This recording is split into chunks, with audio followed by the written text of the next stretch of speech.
Eh bien, bonsoir messieurs, dames. Je remercie Grégory Leclerc de nous inviter à cet événement patrimonial. Je pense que vous avez parlé de beaucoup de techniques en termes de fiscalité, démembrement, etc. Donc on va aborder plutôt un point, un investissement plutôt ludique, qui est le vin. Je vais vous présenter Uwine, notre société. On est négociant à Bordeaux depuis 2010. Et vous allez voir donc, et après je rentrerai un peu plus dans le détail pour les offres, etc. Et puis si vous avez des questions, on les posera donc à la fin, on fera une petite session questions. Voilà. Alors oui, un petit slide d'avertissement, puisque comme on est une société qui propose de l'investissement, donc on est régulé par l'AMF, etc. Donc il y a des risques. Et comme tout risque, vous devez bien sûr regarder et vous faire conseiller par justement Grégory qui est là, pour s'assurer qu'il a fait les contrôles nécessaires et qu'il a fait la due diligence pour voir s'il n'y avait pas de problématique. Alors Uwine, on est donc une société de négoce bordelaise qui propose à des particuliers de se constituer une cave à des fins patrimoniales et de consommation également. Bien sûr, alors on parle de particulier. Quand on parle de particulier, on parle de service.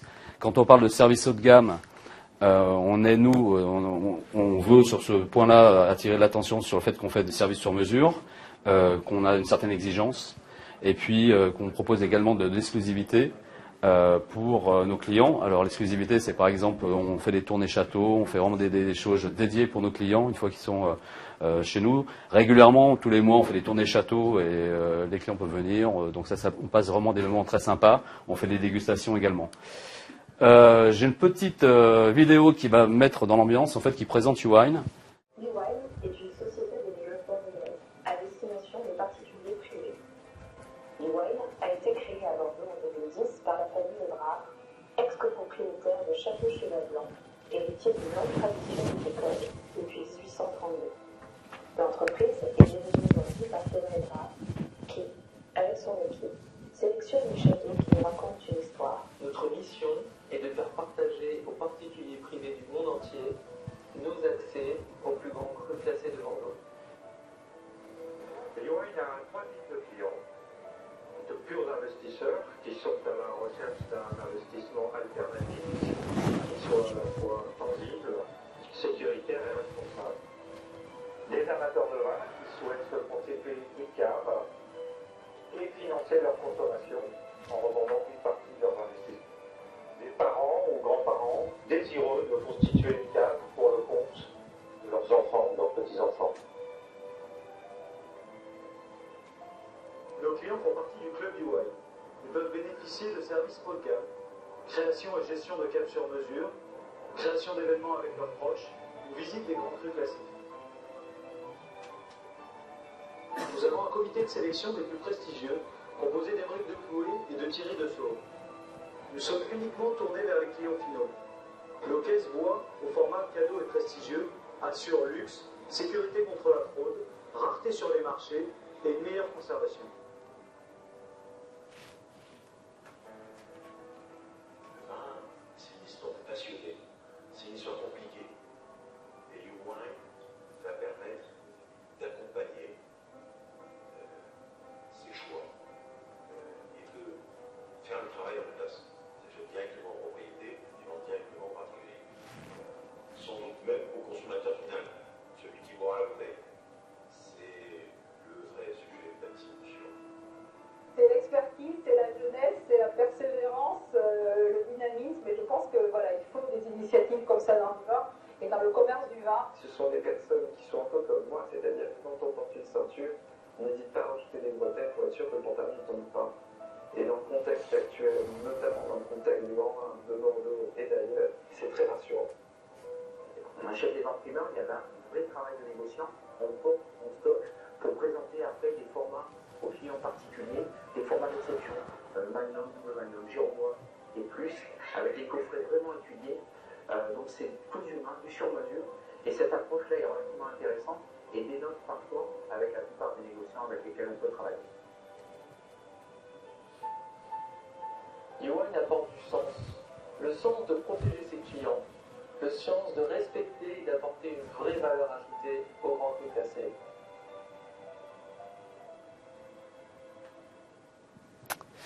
Voilà. Donc les services de YouWine, alors vous l'aurez bien compris, le premier c'est faire une sélection des vins auprès des châteaux, c'est acheter le vin pour le compte de clients, le compte de tiers. Ensuite, c'est assurer la gestion globale de cette cave, à savoir toutes les problématiques de transport, de stockage, d'assurance. On a aussi régulièrement, on peut apporter de l'information sur des reporting clients tous les semestres en règle générale. On a également une petite application iPhone qui permet au client qui est détenteur d'une cave de voir les différents vins qui sont dans sa cave, voir les différents prix, et donc de pouvoir voir si la valorisation de son vin augmente ou pas. Donc c'est très intéressant. Et puis ici, vous avez aussi un point sur lequel on insiste, car on fait tous les ans, on fait donc un audit client qui est fait par un commissaire aux comptes qui s'appelle KPMG et qui va checker en fait les factures clients et les stocks physiques, entre autres aux entrepôts dans lesquels on stocke nos vins. On fait de l'événementiel, on a un produit qui est fabuleux, donc bien sûr autour de cela, enfin, vous l'avez vu dans la vidéo, on est capable de faire des tournées châteaux, des dégustations sur mesure, faire des soirées comme on peut faire également comme ce soir. Donc c'est intéressant. On assure bien sûr la revente des grands crus et puis on est capable de livrer partout dans le monde. Je ne sais pas si vous avez vu dans la vidéo, mais on est spécialisé dans les conditionnements de prestige et de luxe, des petites caisses de bois, donc une bouteille, 3 bouteilles. Donc ça nous permet en fait de pouvoir revendre par le biais de Chronopost tout simplement, de pouvoir livrer partout dans le monde grâce à ce type de conditionnement. Là on casse, ça marche plus. On casse le circuit, vous m'entendez là? Oui. On casse le circuit traditionnel en fait des négociants qui habituellement donc font plutôt on va dire des livraisons de palettes etc. en caisse de 6 ou 12 bouteilles. Notre savoir-faire, eh bien, c'est une vraie stratégie d'achat sur les vins en primeur. Donc on a bien sûr une base de données. Aujourd'hui, on a sans doute la plus grande base de données de Bordeaux. On a plus de 130 000 cotations sur les 20 dernières années. Donc ça nous permet de voir justement de faire certaines analyses. Je donnerai un exemple tout à l'heure après. Et puis on a, vous l'avez vu dans la vidéo, on a 2 experts qui font partie du comité d'expertise qui s'appellent Émeric de Clouet et Thierry de Sauve. Émeric de Clouet, c'est la personne qui fait aujourd'hui toutes les valorisations pour les ventes aux enchères chez Arcurial, chez Drouot ou chez Sotheby's. Donc c'est vraiment quelqu'un qui a un sens pointu au niveau de la valorisation des vins et de la sélection des vins. Et puis vous avez aussi Thierry de Sauve, qui est le cofondateur du guide Béthane et de Sauve. Je ne sais pas si vous connaissez ce guide, mais c'est une référence dans le monde du vin. C'est un peu le Parker à la française. On est allocataire au château, donc aujourd'hui à Bordeaux, vous avez, pour faire simple, vous avez 10 000 exploitations, vous avez 6 600 propriétaires, vous avez environ 400 grands crus classés qui font des vins donc en primeur. Nous, on travaille avec globalement une soixantaine de châteaux, pardon. Et on est là allocataire sur à peu près une trentaine pour l'instant auprès de châteaux. Ça veut dire quoi, locataire? Ça veut dire qu'on est les premiers acheteurs lorsque le vin sort donc sur le marché, lorsqu'il est commercialisé. Nous sommes les premiers acheteurs. Donc, ce qu'il faut savoir aussi, c'est que dans le domaine du vin, dans les grands crus classés de Bordeaux, les particuliers ne peuvent pas acheter directement au château les vins en primeur. C'est réservé qu'à des professionnels, donc soit des négociants en particulier. Troisième savoir-faire, c'est notre capacité à revendre des vins, donc des clients investisseurs au meilleur moment du cycle de vie. Donc c'est bien souvent quand le vin arrive à son apogée, c'est-à-dire à partir, pour les vins de Bordeaux, c'est plutôt à partir de la 8e et la 10e année globalement. La protection des clients, alors ça c'est quelque chose qui nous est très cher chez YouWine. On a mis 4 ans pour pouvoir avoir cette slide-là, celle que je vais vous montrer. En fait, on a une double protection chez YouWine. La première, c'est le fait qu'on a un mandat de gestion donc, qui permet donc, aux clients d'acheter du vin. Mais tout le processus de la sélection, de tout ce qui est détention, propriété des vins a été donc validé par l'AMF. Donc on a en fait un mandat de gestion qui a été enregistré par l'AMF. On est les seuls acteurs du marché à avoir cet enregistrement.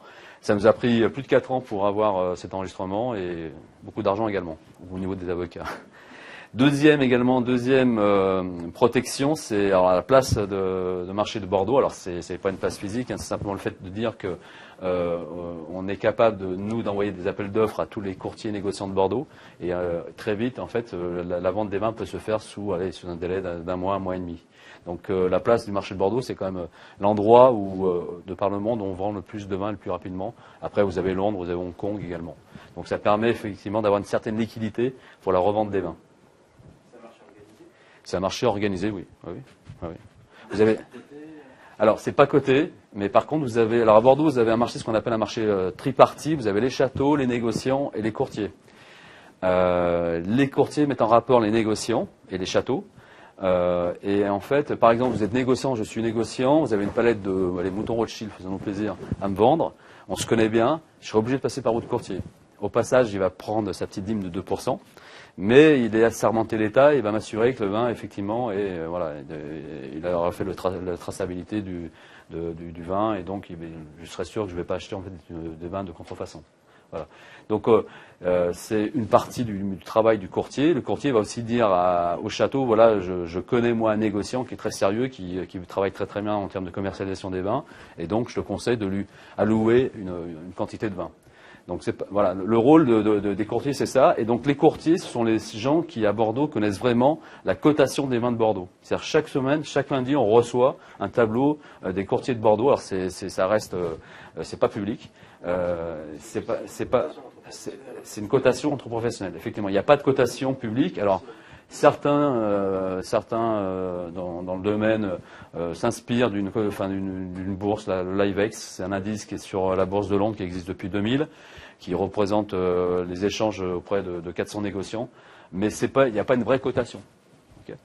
Par contre, une chose est sûre, c'est que la cotation des professionnels de Bordeaux, c'est donc des courtiers la plus opérationnelle. C'est-à-dire qu'on sait que si ce vin vaut tant, donc si la valorisation est donnée par ce courtier-là, si ça vaut tant, on est capable de le revendre sur le marché secondaire très rapidement. C'est bon, je suis clair? Ok. Notre modèle, alors pour faire très à Bordeaux, ça fonctionne comme ça. Vous avez donc les vendanges c'est bon, j'ai une personne. Vous avez les vendanges qui commencent donc en septembre, en octobre. Ça dure en règle générale un mois et demi. Là, cette année, sur le millésime 2016, on a eu vraiment un millésime qui va être exceptionnel. Les viticulteurs ont pu vendanger jusqu'à la 3e semaine d'octobre, ce qui est assez rare. Donc, ils ont pu prendre le temps de vraiment attendre, on va dire, les maturités maximum. Donc on va avoir je pense un très grand millésime. Ensuite le vin donc est vieilli donc en barrique pendant 18 à 24 mois, donc il reste au château pendant à peu près 2 ans et demi. Il est mis en bouteille au bout de 2 ans, enfin on va dire 18-24 mois, ça dépend des châteaux. Et à partir de ce moment-là donc il va être livré. Nous avons livré. Il est commercialisable, on dit que le vin donc est commercialisable, qu'il n'est plus primeur, et on va le livrer dans un entrepôt.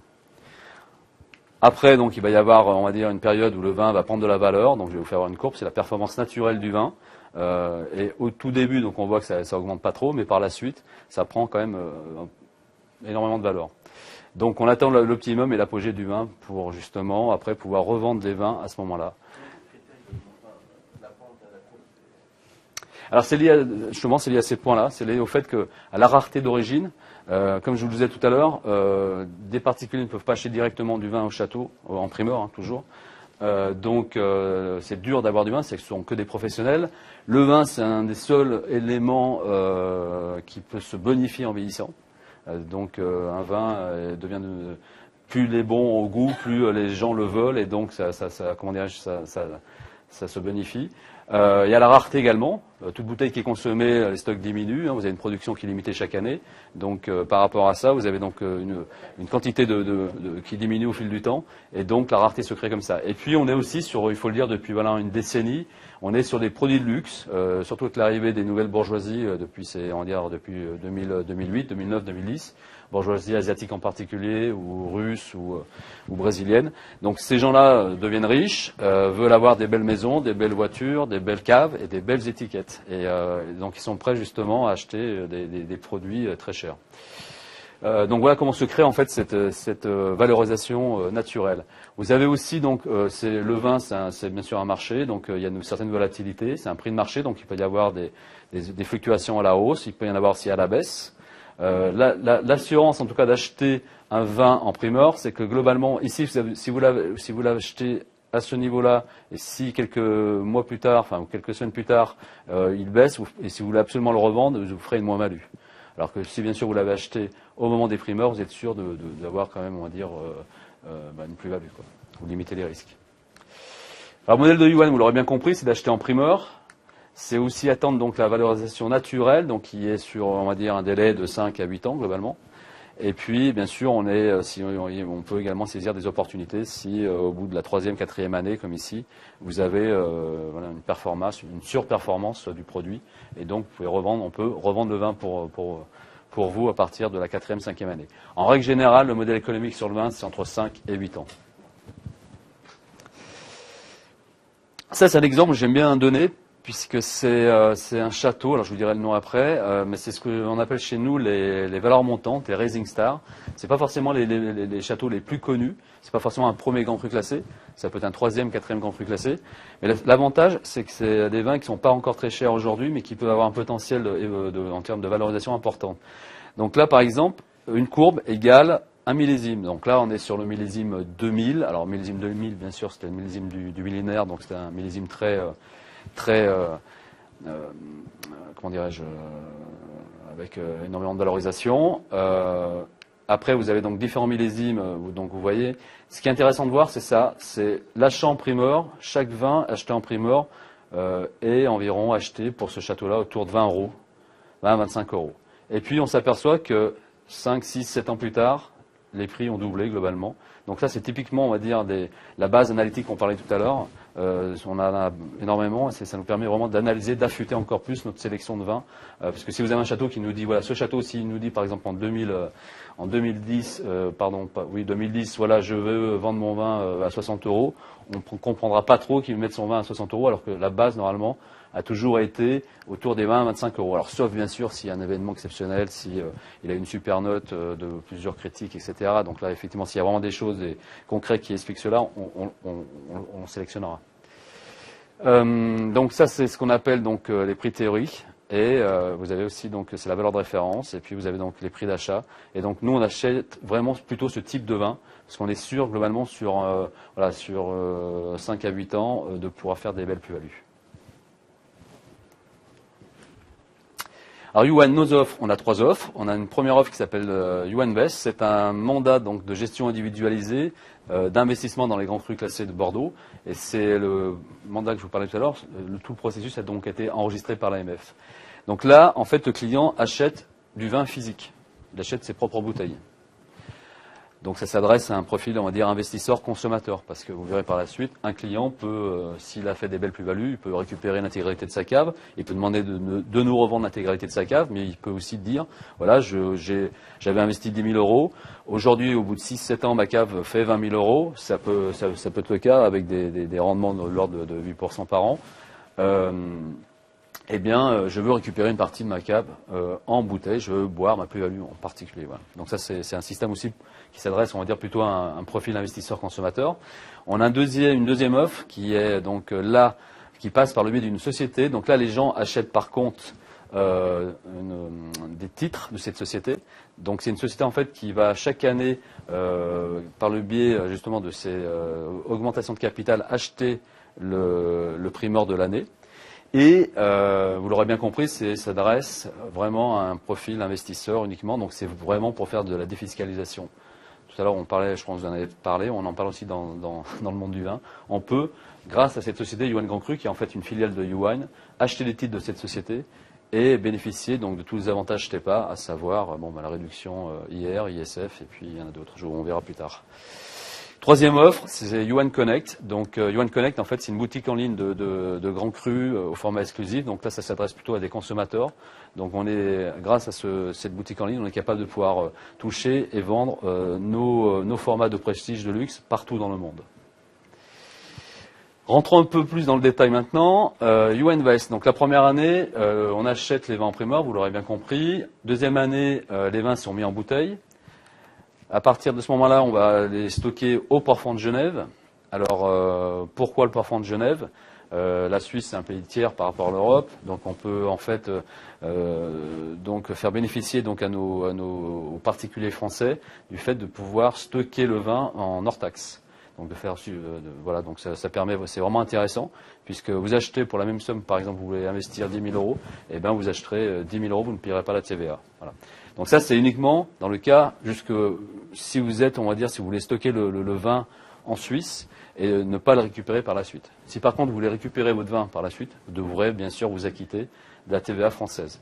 Mais on verra par la suite, vous pourrez vous acquitter de la TVA française, pas forcément sur le prix valorisé à la fin, vous paierez la TVA sur le prix d'achat. Donc c'est aussi intéressant.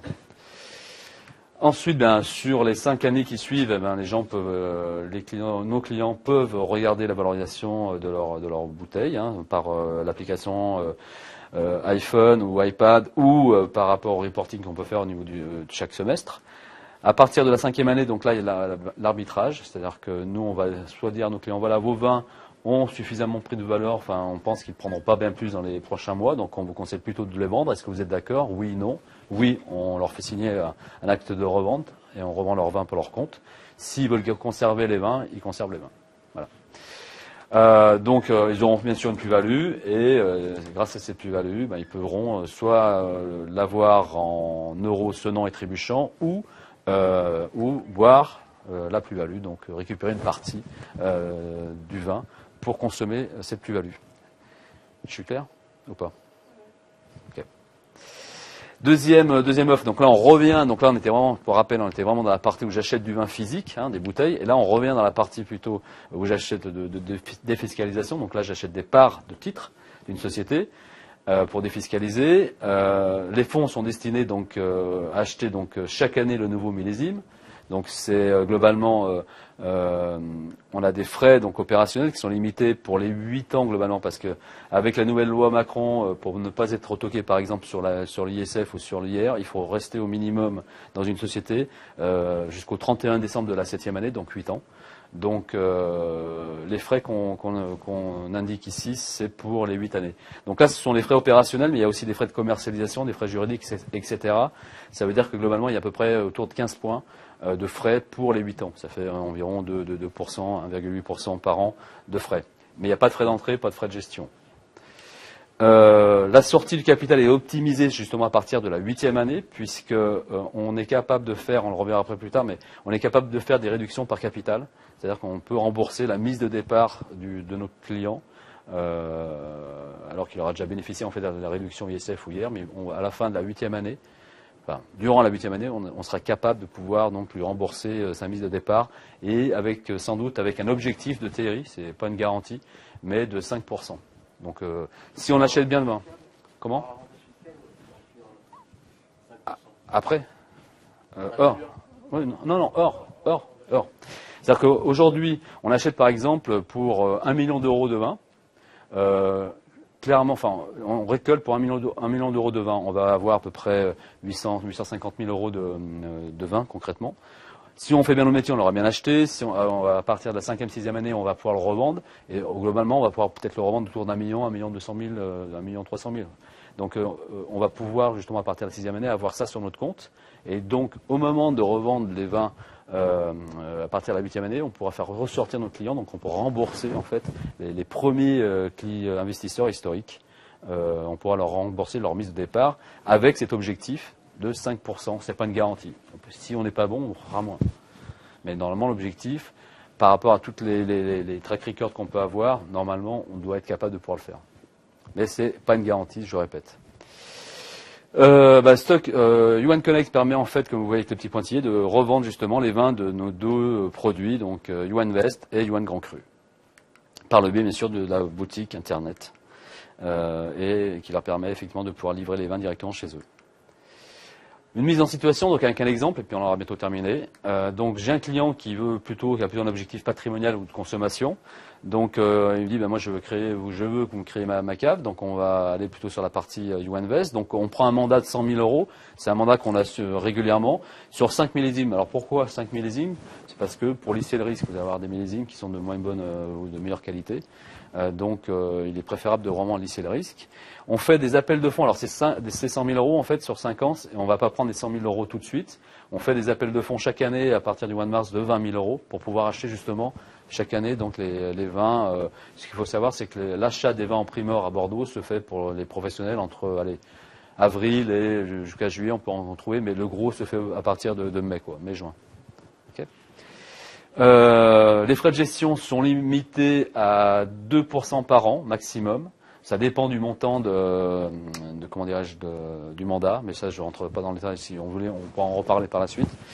Les versements se font donc, il n'y a aucun versement pendant la détention puisque sur les 3 premières années, on va ponctionner tout de suite les frais de gestion et après, sur les 3 années qui suivent, c'est Yuan qui va avancer pour le compte du client. Donc c'est 6% en fait, c'est 3 fois 2, enfin c'est 3 fois 2%, excusez-moi. Et bien sûr, qui viendront se déduire sur la plus-value finale. Concernant l'achat, donc il y a un premier levier qui est intéressant, on en a parlé, c'est le fait d'acheter en hors taxe. Deuxième point aussi très intéressant, c'est la fiscalité des biens meubles. Alors ce qu'il faut savoir, c'est la fiscalité des biens meubles. Si on fait donc un prix de cession, si on refait une revente inférieure à 5 000 € hors taxe et que vous avez réalisé une plus-value, cette plus-value n'est pas du tout taxable. Il y a 0 impôt et 0 impôt et 0 contribution sociale. Si par contre on fait une vente supérieure à 5 000 € et que là on a réalisé une plus-value, cette plus-value sera taxable à 34,5, c'est-à-dire 19% de taux prélèvement forfaitaire libératoire et puis les 15,5 de contribution sociale.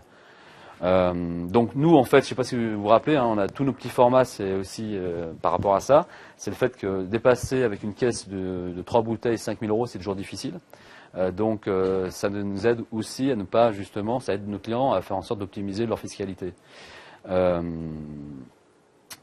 Vous avez donc après, pour finir sur la fiscalité, vous avez un abattement, la fiscalité, donc si vous dépassez les 5 000 €, vous avez une plus-value, donc la plus-value est taxée donc à 34,5, mais il y a un abattement de 5% à partir de la 3e année, c'est-à-dire qu'au bout de 22 ans, on est exempt d'impôt, mais pas de contribution sociale. La finalité du Yuan, c'est vraiment essayer d'optimiser votre fiscalité là-dessus. Et puis avec le vin, ce qu'il faut savoir, c'est que le vin, c'est un bien consortible, c'est l'article 587 du Code monétaire et financier. Sur le vin, on peut aussi démembrer, on peut acheter une cave, et démembrer sa cave, c'est-à-dire garder le casier du fruit pour soi. Donc là, on passe devant un notaire. Hein. On garde le casier du fruit pour soi, on donne la nue propriété à ses enfants. Donc si on est quelqu'un de sérieux, les enfants récupéreront, malheureusement à la mort de monsieur, les bouteilles sans payer de droits de mutation et ni d'impôt sur plus-value. Et puis si monsieur était épicurien pendant de nombreuses années, qu'il a consommé, on va dire, l'intégralité de sa cave parce qu'il était épicurien, ça donnera droit donc à des créances de restitution à ses propres enfants. Donc ça viendra donc de se déduire de l'actif successoral. Donc c'est intéressant d'une certaine manière. On peut faire aussi du présent d'usage. Présent d'usage, c'est plutôt que donner, on peut donner de l'argent jusqu'à 32 000 € environ. On peut par exemple investir dans du vin. Ça peut avoir un sens pour certains grands-parents, par exemple, pour leurs petits-enfants. Voilà. Sortie, donc il n'y a aucune durée minimum, si ce n'est que il faut quand même attendre que le vin soit mis en bouteille, donc c'est minimum moins 2 ans, 2 ans et demi. Mais après, si le client souhaite récupérer ses bouteilles au bout de 3 ans, dès que les bouteilles sont disponibles, on peut lui livrer ses bouteilles. Pour revenir à Yuan Vest, donc là c'est le client, on revient au client. Si le client donc a un objectif de défiscalisation, Yuan Grand Cru, donc là bien sûr on peut faire de la réduction au niveau de ses impôts de 18%. L'ISF c'est 50%, donc limité à 90 000 €. Le plafond, la réduction maximum c'est 45 000 €, donc on ne peut pas faire plus de 90 000 €. C'est intégrable dans un PEA, PME, et puis on peut aussi, pour les chefs d'entreprise qui vendent leur société, qui ont fait une plus-value et qui veulent reporter l'imposition sur plus-value, on peut également faire du remploi d'apport-cession avec Yuan Grand Cru. Voilà. L'investissement, par exemple, pour prendre un exemple, l'investissement de 20 000 €, réduction ISF donc est bien sûr de 10 000 €, 50%, et puis l'actif qu'on aura, donc là on achètera pour 16 500 € de Grand Cru. Donc pourquoi? Parce qu'on aura enlevé bien sûr tous les frais, mais ces frais seront, ces frais qui auront été enlevés pour les 8 années à venir. C'est très sécuritaire parce que quand vous investissez dans une société pour réduire votre ISF où globalement 80-85% est acheté en grand cru classé, ça reste relativement sécuritaire par rapport à d'autres sociétés, d'autres startups par exemple. Il n'y a aucun frais de gestion, sortie à tout moment. Alors 5e année de gré à gré, mais là vous risquez d'être retoqué par le fisc. Donc nous on conseille vraiment de sortir à partir de la 8e année par réduction de capital. L'équipe, alors Thomas qui a créé la société, Thomas Ebrard, Antoine Janson qui est directeur financier, qui a travaillé longtemps chez Le Bélier, chez Valeo, chez Plastic Omnium, donc quelqu'un vraiment de très brillant. Vous avez aussi Dorothée qui est au marketing et à la communication. On l'appelle la communication, on appelle ça plutôt la vie client chez nous parce qu'elle peut appeler nos clients régulièrement en leur demandant s'ils sont satisfaits de notre service, de notre gestion. Donc ça, on est vraiment, on veut bichonner nos clients, on veut vraiment leur apporter on va dire du plaisir, pas forcément uniquement qu'en investissement. On essaye de les inviter à nos soirées, à nos tournées châteaux. On essaye vraiment d'apporter, on va dire, cette culture du vin, parce qu'on est tous des professionnels du vin, mais on essaie quand même tous des passionnés. Vous avez Constance qui est là, présente, qui est donc attachée commerciale. Vous avez Quentin que vous allez voir après au restaurant, qui s'occupe lui de toute la partie sélection des vins avec le comité de sélection, et puis aussi de la relation château et de la revente des vins. Quentin, il est très jeune, mais il a été quand même champion de France de la dégustation à l'aveugle et puis vice-champion du monde également de dégustation à l'aveugle. Donc quelqu'un d'assez brillant en termes de connaissance du vin. Là, c'est notre comité de sélection, on en a parlé tout à l'heure, donc ça c'est une brique de Clouet, vous avez Thierry de Sauve ici, donc des gens aussi très importants pour nous. Parce qu'aujourd'hui, on veut faire on est vraiment des spécialistes du Bordeaux, parce que nous sommes bordelais, on connaît vraiment bien le Bordeaux, mais on aimerait faire d'autres vins. Et c'est une mission qu'on confie plutôt à Thierry de Sauve, à savoir nous trouver des pépites, des valeurs montantes. Alors dans les vallées, dans la vallée du Rhône par exemple, ou dans les Corbières, ou même des grands crus italiens ou des grands crus espagnols, c'est quelque chose qu'on aimerait pouvoir intégrer dans nos vins. Alors vous allez me dire, et la Bourgogne et l'Alsace? Eh bien, pour l'instant, en tout cas, la Bourgogne a un modèle économique qui fait qu'on aimerait bien pouvoir en faire, mais la Bourgogne, c'est une région qui est beaucoup plus petite que le Bordeaux, par exemple. Les viticulteurs ont des petites exploitations de 5 à 7 hectares en moyenne. Ils vendent leur vin tout de suite à la bouteille, donc ça apporte une meilleure valorisation en fait pour eux. Et donc c'est difficile de pouvoir appliquer notre modèle économique au vin de Bourgogne. Et puis ici, on a donc un comité stratégique. Alors, c'est quelque chose d'important parce que chez Yuan, vous avez 23 actionnaires, et là on a 8 actionnaires qui nous aident, qui nous aident à prendre de la prise de recul sur ce qu'on fait, qui nous challenge tous les trimestres pour savoir si les options qu'on prend sont les bonnes ou pas. Pour finir, je vous la montrerai tout à l'heure si vous voulez sur l'iPhone. On a une application iPhone donc qui permet de voir, je vous en ai parlé tout à l'heure, donc de voir les différents détails d'un portefeuille. Voilà. J'en ai terminé. Si vous avez des questions, je suis prêt à y répondre.